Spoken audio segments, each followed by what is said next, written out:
I'm Bruce Ostler. I'm the Vice President of the Brett Adams and Paul Reich Foundation. Okay. And I'm Kate Bussert. I am the Executive Director of the Brett Adams and Paul Reich Foundation. Bruce, can you talk about a little bit about what this foundation does and how it was founded? Okay, so Brett Adams was my business partner. He was my mentor. He was my best friend. And when he died and his partner Paul Reich died, they left money for us to create a foundation to give to writers. That was the simple edict. And knowing nothing about it, you know, Kate and I kind of looked at each other and decided, well, you know, what do we want to do with this? What can we do to make a difference with money that's not ours, and give to people who we don't know? Because part of the law is you can't give it to clients and you can't give it to yourself. So, you know, and we created a board of advisors, and it's comprised of rather impressive people in the theatrical industry. Andre Bishop is on it, and Paige Evans, and then we also, and it, you know, it's a lot of impressive people. I'm not here to just explain that, but, and then a number of young people are part of the board as well, because we wanted, you know, the voices of the future to speak up about who they think, if we give money to, will write a wonderful play. And so we came up with this idea. We named it the Ollie Awards, only because Brett and Paul had 3 dogs, each one named Ollie. So we named it the Ollie Awards. But we're struggling like with how do we create something that's unique in this, interestingly, it's a rather crowded field, the philanthropy world, where you give money away. It's rather crowded. And we wanted something that would stand out. We wanted something more than just making it transactional. Because when you give money away, money is universal. That's the bad thing about it, is it's universal. And so when you give it away, the only thing that matters is how much. That's all people remember. They don't remember anything else. So we thought, well, you know, what do we do? And we were struggling to come up with, you know, do we use a lucite block for, you know, an award? Maybe that's important, you know, for somebody to have. And I was literally teaching myself rock carving at the time. I was working on a marble piece. And we'd sit in the backyard in the office, and I'd work on this with, you know, a rasp. And we're chatting about ideas, and Kate goes, why don't we make that you're working on an award? Mm-hmm. So what I was working on was a Cycladic head. Have you guys ever seen those Cycladic sculptures in the Metropolitan Museum? I've seen your award, so yes. Okay, so here's one right here. Oh, good. Sure. This is what they look like. They're very simple. They're very elegant. They're very ancient. The figure itself, not this one, but the figures themselves are from deep prehistory. They're 5,000 years old. They're some of the earliest figures of human representation in the world. So it was the beginning of art. This period, this Cycladic period, was when art was actually becoming important to humans. And we thought, well, that's a good idea. That's a metaphor. You know, that's a big idea where, for some reason, humanity at that time, in this little tiny island in the Aegean Sea, created these female figurines 5,000 years later are still beautiful. That's a pretty damn good piece of art. And so we thought, well, if we give that away, it will represent, this idea, this big idea. And that's sort of merged with the idea of how do we determine which project to give money to and fund. And we landed on, because again, some are interested in the language, some awards give away for, I mean, any number of innumerable things, but ours became the Idea Award because, it worked, and there's nothing else in that area in theater. What is the criteria for getting this award? Kate, you want to tell her? Sure.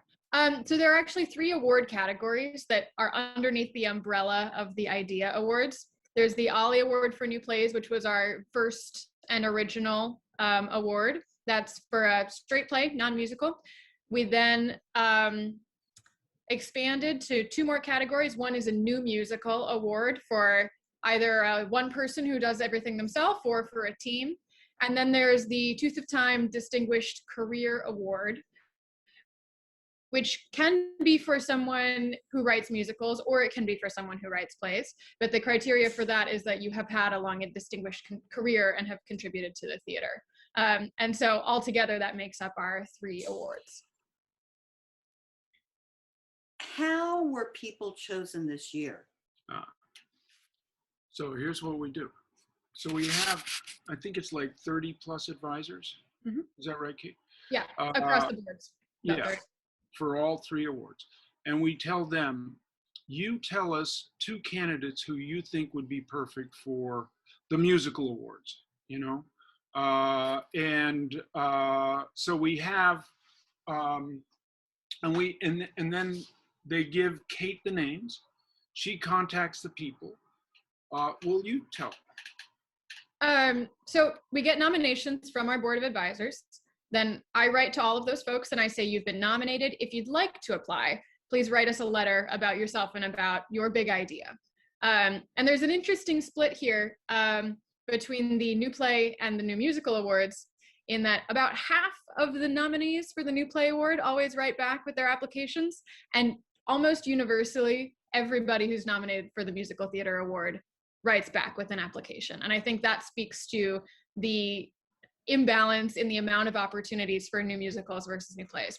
It should be known that for the Distinguished Career Award, we do not make them write anything. That's something where the nominations are just all collated and they're discussed by the board of advisors, and the nominees are not notified. They're just told if they won. Once we have all the materials, which are simple letters, we don't make people submit word samples, and they're usually very sort of loose opportunity for people to be creative with it. Write us any kind of letter you want, write us a poem. Tell us what your big idea is. What is your idea? What would you do? What would you write? Yeah. And then the board reassembles and we read all the letters and we discuss the letters. And ultimately it comes down to this central concept of what's a big idea? What's a big theatrical idea? Which again is something that we talked about this year when most theater has been done over Zoom. What does it mean to have a theatrical idea this year? What does it mean to have a theatrical idea looking towards the future of theater? But that's really sort of at the core of what we're going for. So it's the advisors that make those decisions, and we assume that everybody that is nominated is of a very high professional level. Mm-hmm. And we don't question, people's, we can't say, you can't argue, oh, this one is more talented than that one. Doesn't work. It has to be kind of on the merits, and it's interesting. So, you get like 20 of these letters, and very quickly it shakes down to about 5. And then you spend about an hour and a half really debating those 5. And almost everyone is coming out unanimous at the end of the day. And with no tears. Exhausting work, because you're everybody's trying to figure out what this concept or this story idea is, and how are they going to make it work, and you're playing it with what you know of their work, or how you see it, and we've come up with, I mean, this year we gave away 9, which is a lot. 3 in each category, right? Yeah, 3 No. in each category. No. Yeah. We had because the Vivace had 4 winners, Yeah. but 3 awards because one was a team. Right. Then we had 3 in the musical. 3 in the Tooth of Time Distinguished Career Award and 2 in the new play. That's right. Yeah. Forget why we did. Only 2 in the new play? Yeah, I forget why we did that. Why didn't we do that? Oh, because there was, in the Vivaces, there were 2 that we couldn't decide between. So we decided to give some extra dough. We had to get permission from from the board and everything. But it was really, everybody's like, yeah, I know, we really should try to get. This was really a year of abundance in the awards, in that we came to it with a big budget already. We showed up and said, we're giving away a lot more. And then people just kept wanting to say yes over and over again. And I think it was just that attitude of like, yes, we have the money. Yes, they deserve the money. Yes, they're great. Yes, let's do it. And so it just kind of snowballed from there. So there's a lot of saying yes this year, which was great. I mean, we're lucky to be able to do that. It was really fun. Now, here's my question that I said would be controversial. It seems that this year in particular, it's only diverse.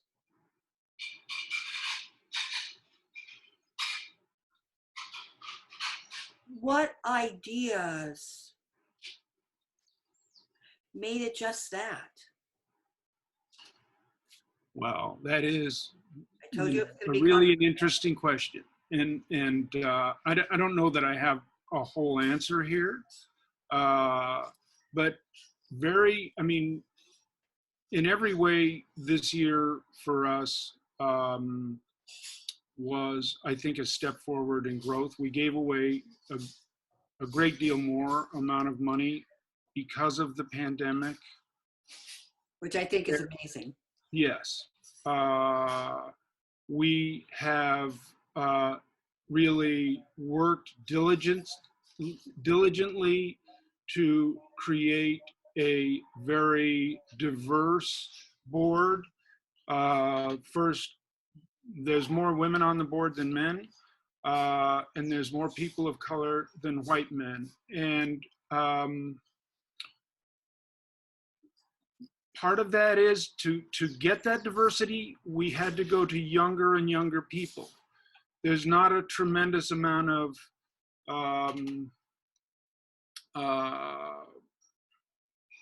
diversity at the top of the institutions in America today. And if we were to and wanted to show a diversity, we oh my God, that's Charlene Woodard. Sorry. To show this diversity, we purposely sought out young, exciting people of color who are working in the ranks of the decision makers of theater. If there's a better way to put it than that, Kate, you'll help me.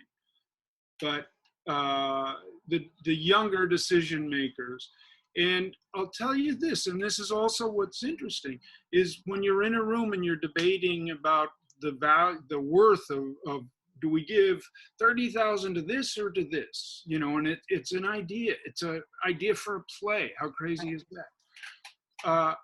The voices that were the most passionate and therefore the loudest were the young people. And everybody in the room at a point realized that's the energy we're going with this year. And that's what it is. And that's an evolution in thought, certainly for, you know, an old white guy like me, but it's growth, and I think it's something that the theater has to go through and is going through, and it's not always easy, because it's not always easy being honest with oneself, but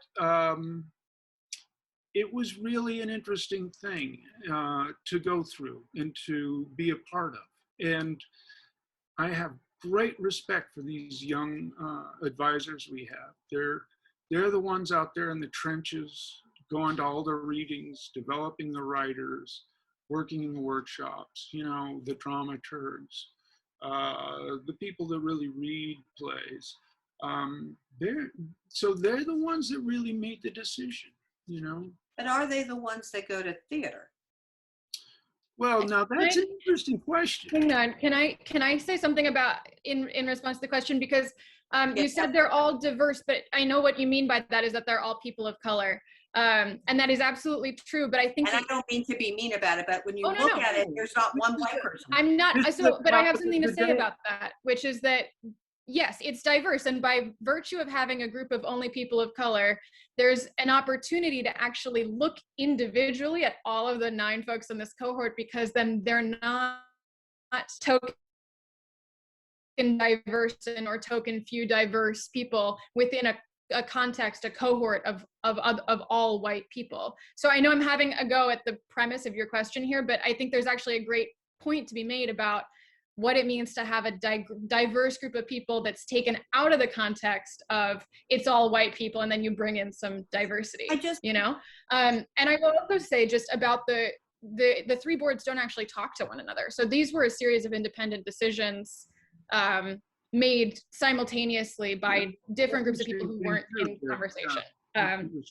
Yeah, so it's a reflection of a broad, you know, broader scope of the industry, I think. But what kind of made me ask the question was, I'm normally really knowledgeable, especially in the musical category, of who's up and coming and like who to listen to and what to find. And I didn't know any of your people. And I was so stunned.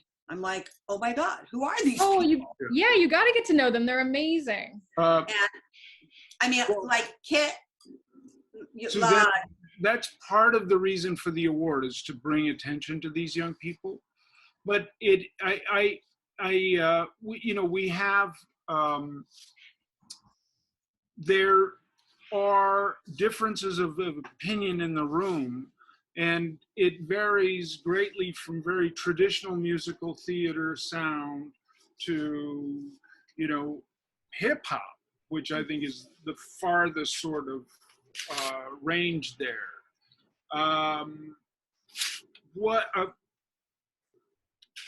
There's an argument to be made that we should have a Tooth of Time award for writers of Oh wait, didn't you have that at one point?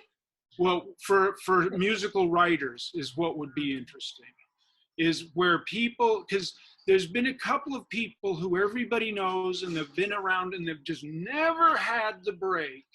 I agree. And they got like almost enough votes to win. It wasn't quite enough. But I've thought if we had, you know, a separate award for that, it would give a balance to that, because the thing about musical theater is the people that are really good at it are the ones that have been doing it for a long time. Oh, I don't know. There's some new writers that are phenomenal. Brian Scott Oliver. Yeah.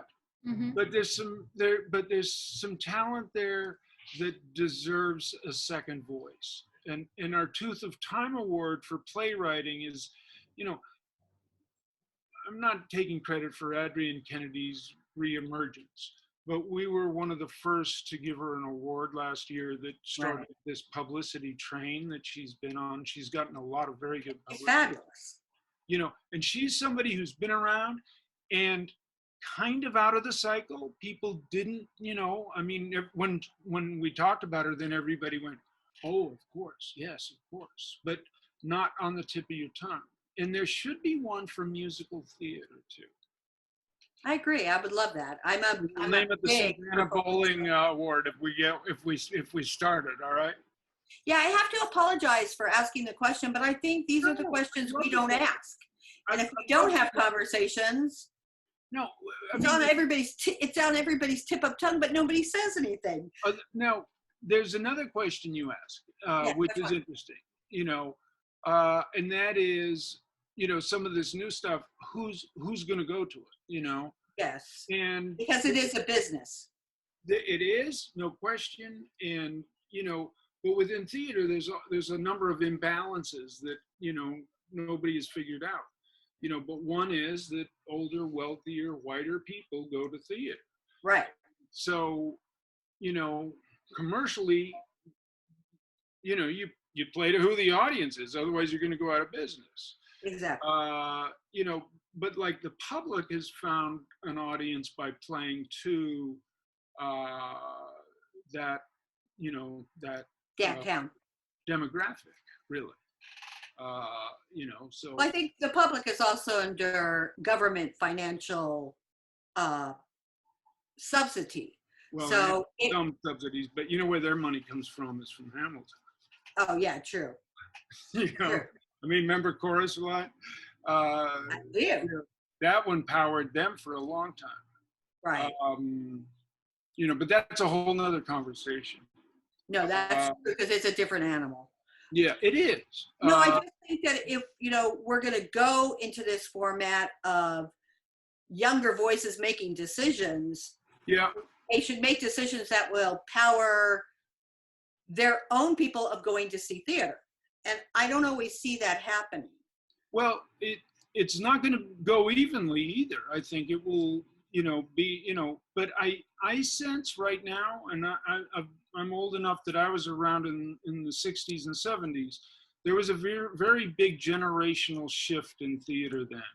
Oh, absolutely. I sense there is a very big generational shift in theater happening now. Well, I think one of the things that happened back then is you had fireside theater. So, you had, oh no, are you kidding? I subscribed and got tons of plays every week. Yeah, I know. You had, got to think of the name of this thing. It was theater on film. And they had things like The Iceman Cometh, and there was one, I don't know what it was called, but I remember I used to go to my library and get recordings of plays recorded on record. And I used them for my auditions, I don't have that anymore. So no, you don't. Not that. You also had theater on TV in like playhouses and playwrights. We don't have that. And I think that's what we need in order to bring a new generation to theater. That is what we need, to bring it to different areas.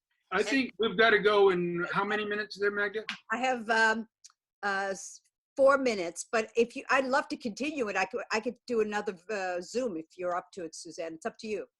It's up to you two. Well, I'm enjoying the conversation. Okay, so why don't I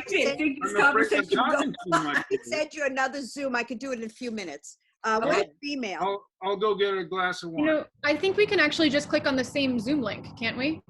I don't know. Enter the same room. Just in case, what is your email? Mine is kbussert, bussert